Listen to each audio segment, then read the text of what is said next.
কবিতার নাম অধিকার, কবিগুরু রবীন্দ্রনাথ ঠাকুর। কবিতাটি আমার কনিষ্ঠ কন্যা প্রকৌশলী সায়ন্তী নাওয়ারকে সাথে নিয়ে পাঠ করার চেষ্টা করছি।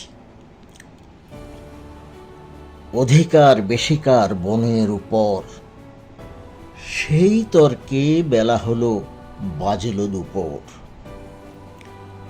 বকুল কহিল, শুনো বান্ধব সকল, গন্ধে আমি সর্ববন করেছি দখল। পলাশ কহিল শুনি মস্তক নাড়িয়া, বর্ণে আমি দিক বেদিক রেখেছি কাড়িয়া। গোলাপ রাঙ্গিয়া উঠি করিল জবাব, গন্ধে ও শোভায় বনে আমারই প্রভাব। কচু কহে, গন্ধ শোভা নিয়ে খাও ধুয়ে, হেতা আমি অধিকার গাড়িয়াছি ভুঁয়ে। মাটির ভিতর তার দখল প্রচুর, প্রত্যক্ষ প্রমাণে জিত হইল কচুর।